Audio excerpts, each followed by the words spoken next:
لا إله إلا الله سيدنا محمد رسول الله. لا إله إلا الله وحده لا شريك له.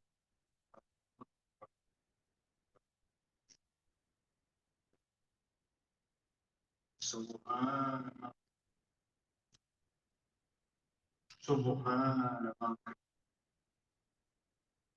سبحان ربي الملائكة.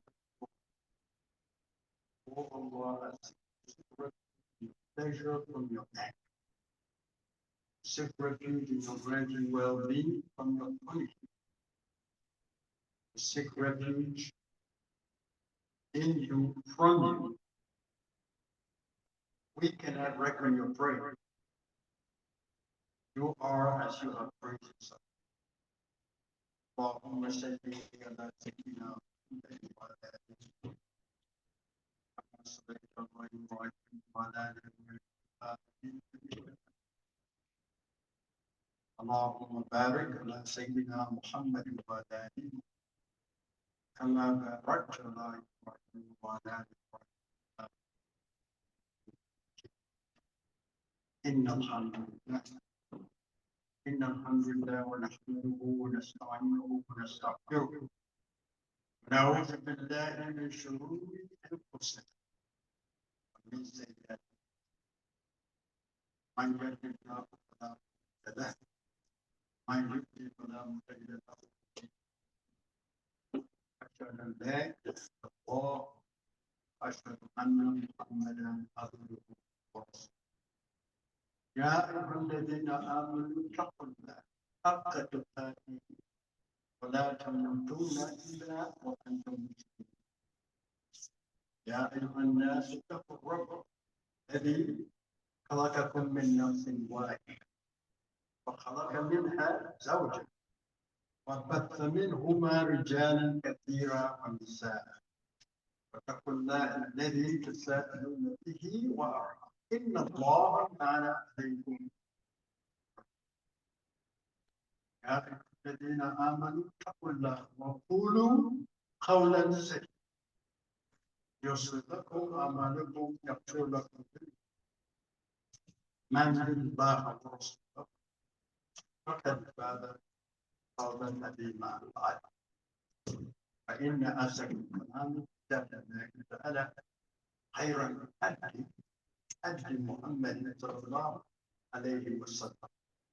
شر الأمور محدثاتها كل محدثة بدعة. Beloved brothers and sisters, let's say to me again,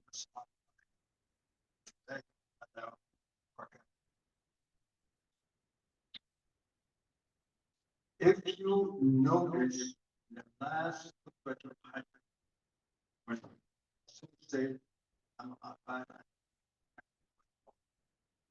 he says, فَإِنَّ أَصْدَقَ الْكَلَامِ كِتَابُ اللَّهِ. He says the best of all years of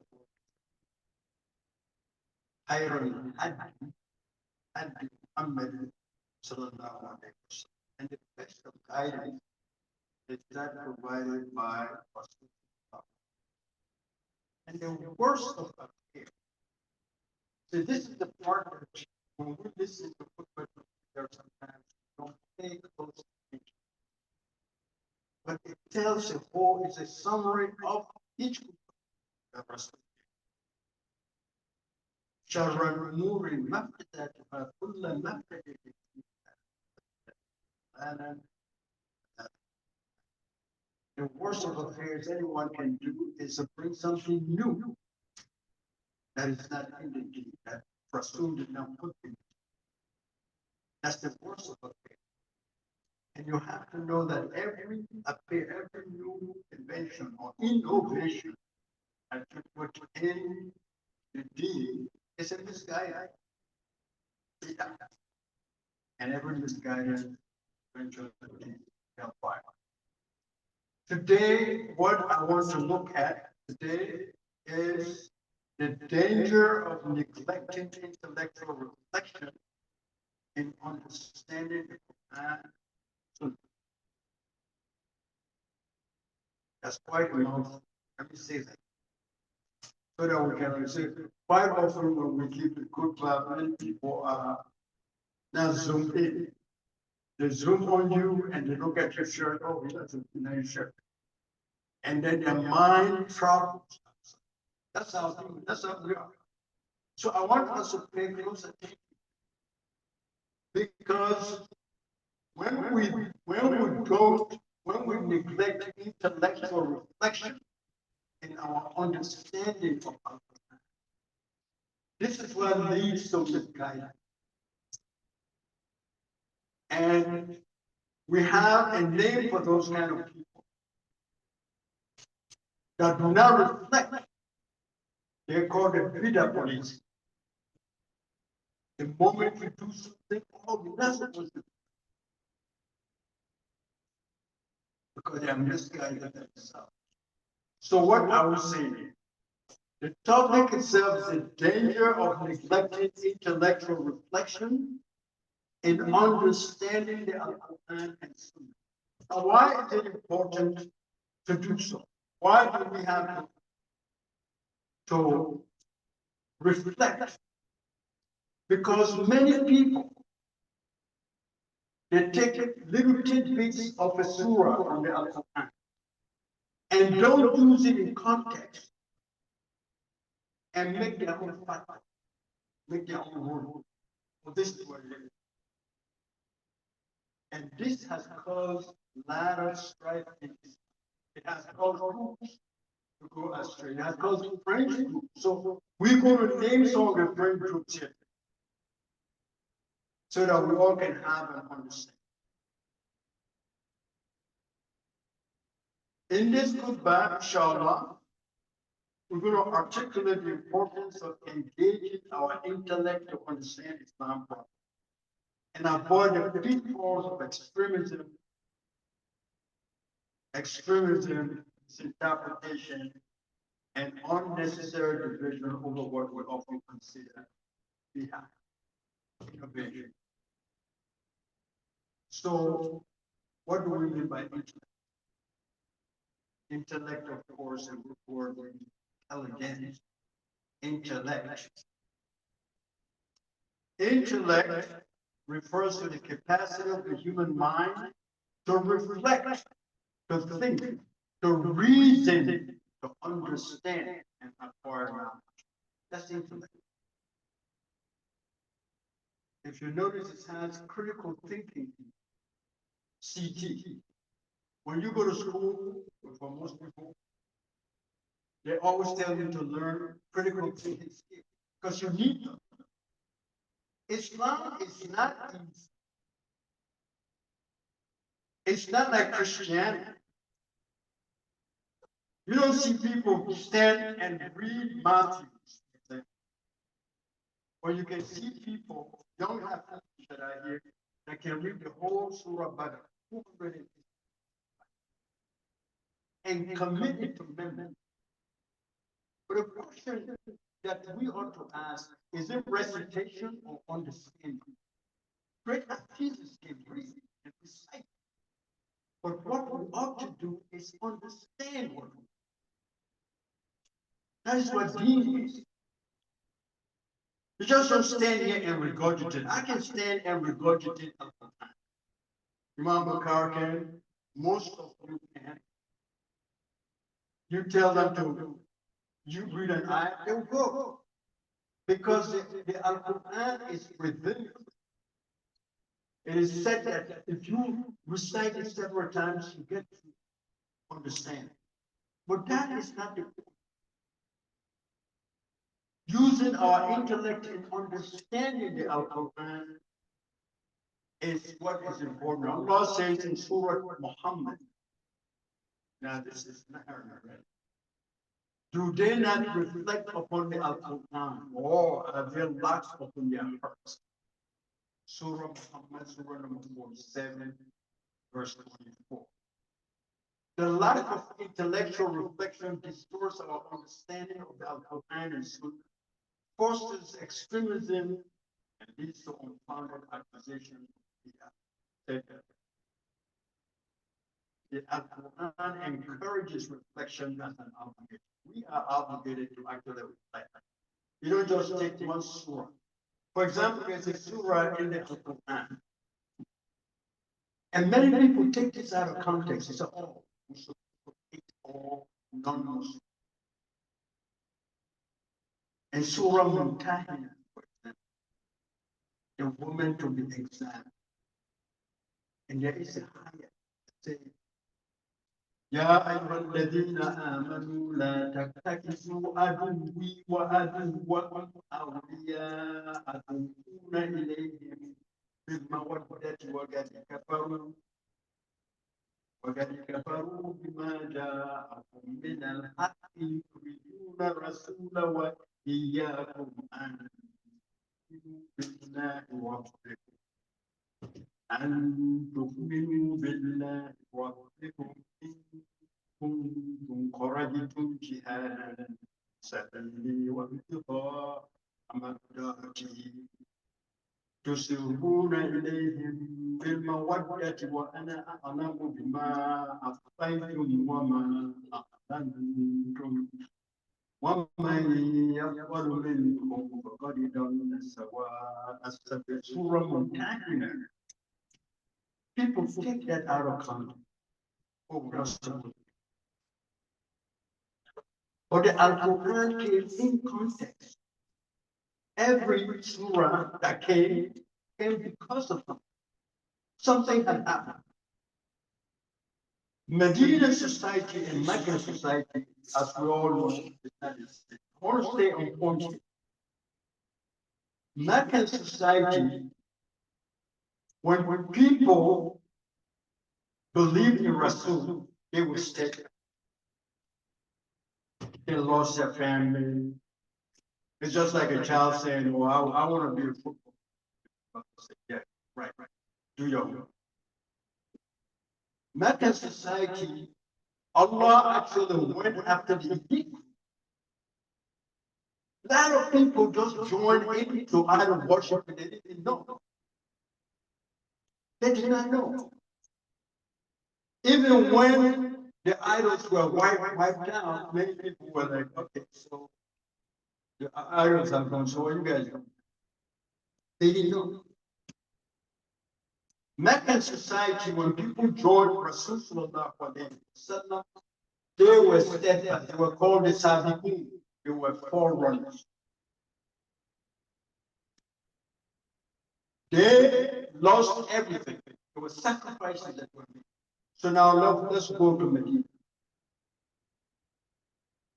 When we go to Medina, we meet a group of Jews and Christians. Most of them, some of them, in Bayatul Aqaba, they had come because the Medinan people, they have already heard about the Prophet. They were waiting for him to show up. So when he was in Mecca getting all chastised, a group came, about 25, and pledged their loyalty to him. That's what they call Bayatul Aqaba. First and second. They pledged to him, and they wanted to take him to Medina right away. His uncle, Abbas, said, no. The same one some Sahaba. And ironically, Abbas, the uncle of the Prophet, did not convert to Islam until Fatah. But he's the one that negotiated. So where am I going with this? The Meccans, their whole belief, it was strong. Now, when they go to Medina, the Medinas, there are two groups in Medina. Those who committed the Ansar, those who committed to the Prophet. And then there was a group that did not have to make any sacrifice. They joined, they didn't have to lose nothing. And then there was a group of Munafiq, the hypocrites. So it's three groups. The Sabiquns of Makkah, those who the average Muslims that joined in Medina, and then of course those who the the hypocrites. They joined because they didn't want to lose their status. If we don't join them now, the little bit of prestige that we have, we're going to lose it. So most of the surahs that came in that era. Surah number 50 to 57 when the Meccan surah, where Allah was chastising, basically talking to the elite. Surah number 50 to 56. From 57, Surah number 57 to number 66 were the Medinan Surah. Right? The Meccans did not really, they were not hypocrites. They just did not believe. The Medinans, most of them were hypocrites. And some of these surahs, the theme of some of these surahs were, attacking the people. But it is some of these surahs too that were misinterpreted by many people, by even some Sahabas. And this is how the Shia movements came about. They took tidbits of an ayah from the Al-Quran, the Shia, and said that Ali was supposed to be the Caliph. The Shia, by the way, is not a spiritual movement. I want you guys to know. It's a political movement. But they are not a fringe group, as you can classify them. And why? I ask the question, but this is Jumu'ah, answer the question.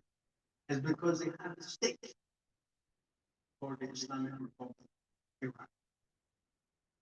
So that is what the Shia group is all about. But how did they use Quranic text to justify that and Sunnah and also some hadith? When Rasul, after the Khutbah, he stood up and he said, for whoever I am, Mawla, you should also know that Ali is Mawla. And a couple of other things. And now, when the Prophet passed away, and there was an election, election is a good thing that we talk about. This election is not new in Islam. Abu Bakr Siddiq became the Khalifa. The Shia group of four. They say Ali is the rightful owner of the Khalifa. By some strange interpretation of the Quran. And this is very crucial, brothers and sisters. And we have people today that takes the Quran and turn it upside down. For example, people think there should not be chairs in the masjid. There's a group that thinks that. Oh, Rasul said, oh. It's wrong. And that's why the interpretation of don't use or something, don't bring something new in the deen. Of course, chairs are new, but they're not wrong. It's not bitter because I sit down and my knees are hurt. I can't even sit on the floor because it's hard for me to. I need to sit at some level. So these are some of the things that we're going to go over them today. Misinterpretation without reflection. It's called blind literalism. Without context or deep study leads to narrow interpretation. What is blind literalism? Blind literalism in Islam refers to interpreting the Quran and Islam teaching in an overly rigid and narrow or context ignoring manner, without considering the historical, cultural, linguistic context of the text, nor the principle of Islamic jurisprudence and the higher objective of Sharia. Many people think, and I'm going to say this, although some people will say, well, why are you saying? They want to cover our women. Is that what Allah created women? For you to see. There is a moderation. But people think that it should be in, what is that, park? That you don't see that. You have to ask yourself, where in Sunnah, where is that? Even hijab, it was Umar bin Khattab that recommended that to Rasul. Rasul was not big on hijab. Because we must know that the mother of the believers, Khadija, never wore hijab, right? Because hijab was not made into law yet.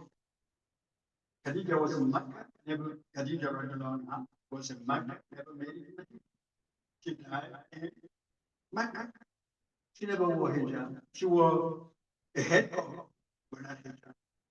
We know that from the time Jibril visited him.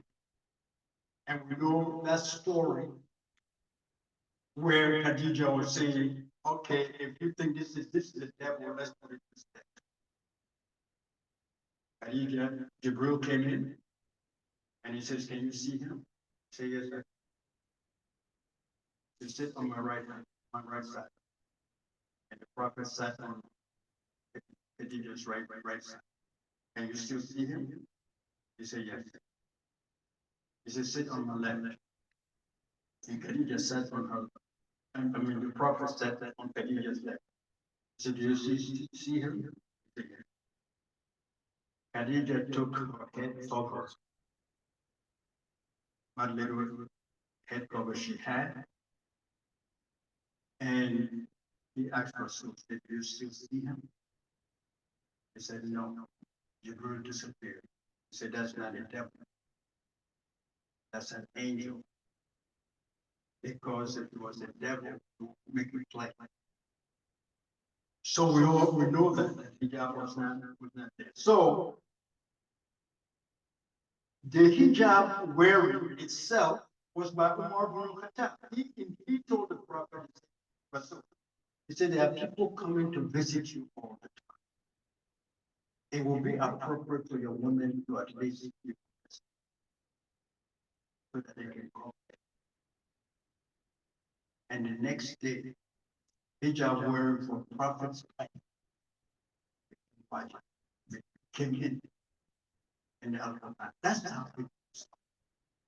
But today, we want to put our women, we want to put them in black clothes. Nobody should see. Now, am I insecure? Is it? Am I insecure that, if my spouse is modern, she's showing that she's a Muslim. I'm not saying this because I saw somebody today. I want people to know that this is the object of my question. Extremism. Extremism. Run amok. Taking little bits from the Al-Quran and then applying it to a wider context. It does not work. Because this is where misinterpretation of women's dress code. Some claim that women must cover their entire face and hand based on the literal reading of certain hadith, ignoring scholarly differences of opinion and the broader context of modesty. There's another hadith that says somebody is steep, right? That you cut there. Somebody steal, male or female, chop their hands. That's Sharia. But many people ignore the greater context of intellectuals. You need to think about it. What if a trapper sent for him to steal them? What significance was what he stole or she stole? That all have to be in the jurisdiction in understanding that. So, brothers and sisters, I say to you, let us be very, very careful. There are people who take and misinterpret the Al-Quran in such a way and have caused so much confusion, confusion, new people that are coming into Islam, they left Christianity to come to Islam because, and then they get bombarded by somebody telling them, why is your hands at your waist? That's not where you put your hand. That's bid'ah. You don't stand that way. And a whole lot of other things. Then it has caused takfir, which is a communication of others. By calling people, oh, this is an apostle. He doesn't know anything. Blind literalism ignores the depth, the flexibility, and the universality of this.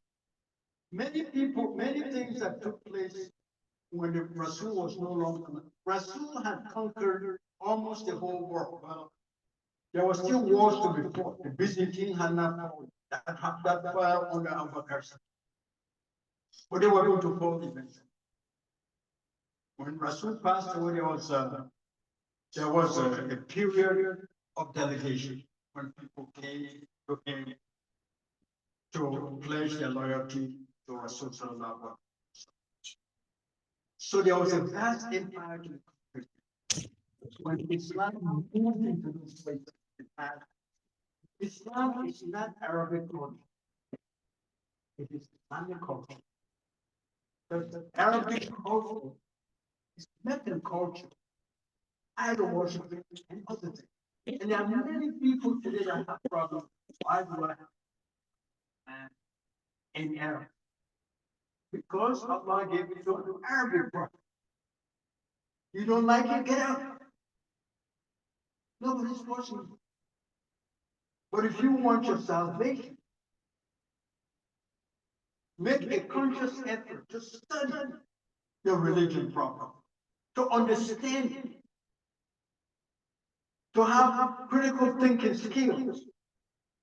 If you don't have CG skills, you're likely not going to understand. You may recite all the Quran you want, but you're not going to understand. If you take things out of context, it's going to create a problem for you. Blind literalism. Muslims must approach the Quran and Sunnah with holistic understanding, considering context, scholarly interpretation, and the higher objective of the Sharia. This ensures that Islam remains a religion of balance, ease, and wisdom, because it's not education that makes you understand Islam. That's clear. Rasul was an unlettered prophet. He can't even read. We know that from Surah Allah, right? Allah. Ikhra, read. And he says, I can't. In Surah Jumu'ah, what did he say? Right? يسبح لله ما في السماوات وما في الأرض الملك القدوس العزيز الحكيم هو الذي بعث في الأميين رسولا منهم يتلو عليهم آياته ويزكيهم ويعلمهم الكتاب والحكمة. It wasn't education. He gave them wisdom. And it is in Surah Jumu'ah that we all come in. And those who have not yet joined him, who are the we, it's in Surah Jumu'ah. So let us understand our deen properly, my beloved brother. Because if we don't make a conscious effort, we're going into one of those fringe groups.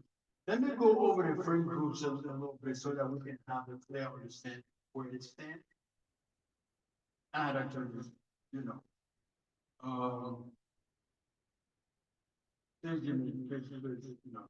Because this group they think that they are esoteric group, right? We all know what esotericism is. Thinking that you have this special, you are special. That's what esotericism is. You have this, you are this special person. And you cannot, no one can understand the complexity that I understand. If I was to say, I have esoteric characteristics, I'm basically saying, Trump can fix it, right? But that's another thing. So the groups that we have, Let's go, please give me time. If I could bring them up.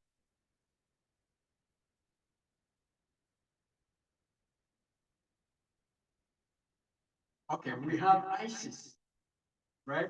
The Islamic State of Iraq and Syria. They also call ISIL, Islamic State of the Levant, which is Syria and Iraq. The aim is to establish a global caliphate.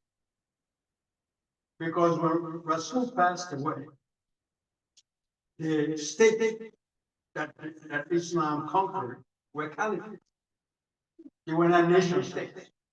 We have nation states, right? A government, president, prime minister, wherever. The caliphate had a khalifa that was Muslim Medina and the same governors around. And there are three Khalifa Rashidun actually that were caliphates. Abu Bakr Siddiq, Umar ibn Khattab, Osman ibn Affan, and Ali ibn Abu Talib. Right? Those four were the Khalifa Rashidun. That's when the caliphate was really set. Because once the prophet passed away, this stepped in. And this is when controversy started to come in. The Shia are saying, well, Rasul said that, the caliphate should go first to Ali. And if you notice, Ali was not even first, second, but the fourth. And then there was another group that actually killed Ali, the Khawarij. On a narrow interpretation of the Khawarij, when Ali became the Khalifa, Muawiyah, the son of Abu Sufyan, was next in line. Muawiyah told Ali, let us deal with the people that killed Osman ibn Affan. Ali said, that's not necessary. Investigate, but the caliphate goes on. There was war. People died. People got killed. Finally, Muawiyah and Ali, they had a truce. Because of this truce, the Qur'an said, no, only Allah intervenes. You're not supposed to make any truce. You should have fought on. They killed Ali, they assassinated him. Imagine. So, brothers and sisters, I wanted to all of us, let us be very careful.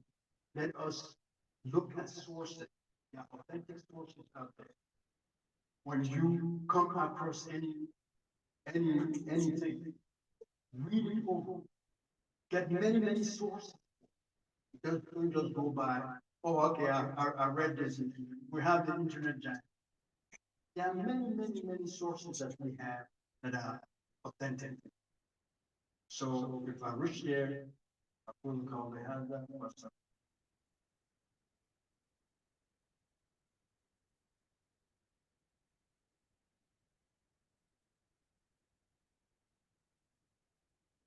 Alhamdulillah. إن الله وملائكته يصلون على سيدنا محمد صلى الله عليه وسلم. اللهم صل على سيدنا محمد وعلى آله وصحبه أجمعين. So, in conclusion, my brothers and sisters, extremism, actually what it is, Al Qaeda, they advocate for a global jihad against Western nations. The mini state is Boko Haram. They live in Nigeria. Anything that has to do with Western society, they think Western society. I agree with them, but I'm not extreme. Anti-Western society influences Islam very negatively. It really has. Because Western society is very imperialist. I can take a look at that because they took the African nations and did what? Divided them and turned their society upside down. And then when they ran over here, they said, you have to shit. Go back. They cut Africa into little pieces that they will never come back to. 5 nations sat in what was called the Berlin Conference. Berlin, 5 nations. And decided how a continent was supposed to be chopped up in the Berlin Conference. So when they came to Africa, like the British, they grabbed nations. For example, if they grabbed Guinea, Guinea sits next to Sierra Leone. Great Britain grabbed Guinea, France grabbed France grabbed Guinea, Great Britain grabbed Sierra Leone. These two will never get together anymore because they speak different languages. So that's why Boko Haram, or they feel that Western influences, that education should be Arabic education, Greek Quranic. That's what they say. They are in Nigeria. I don't condemn them, but I don't endorse them because anywhere that is violent, I don't think it's on peaceful. Because there are other ones you can handle. There's also the Taliban. They implement a strict interpretation of Islamic law, particularly concerning gender roles and society. What are women's role? Women should not be good. That's the Taliban. And then we also have the Al-Shabaab, aiming to establish an Islamic state in Somalia, right? Governed by the interpretation of Sharia law. Oppose the presence of foreign forces in Somalia and target members. We heard about the Al-Shabaab attack in the supermarket. Remember that? So I had interrupted my quick call. All right. So now, brothers and sisters, then there's Jamal al-Ahrar, the core beliefs and offshoot of the Pakistani Taliban, right? With a focus on violent attacks and attacks. These are all narrow interpretations of the outcome. And we should really be very mindful about that as we go.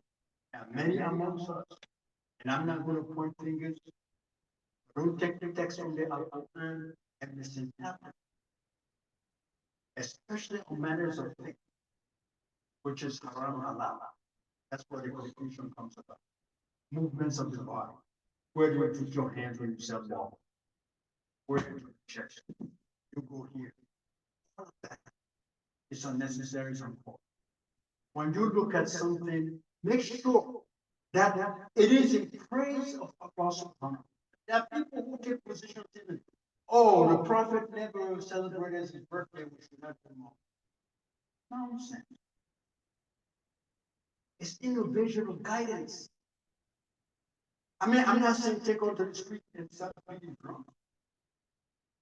But if you gather in a place where most people do, they sit down and they read Quran and Sunnah and commemorate the greatest person that ever lived in the face of this earth. What is wrong with that?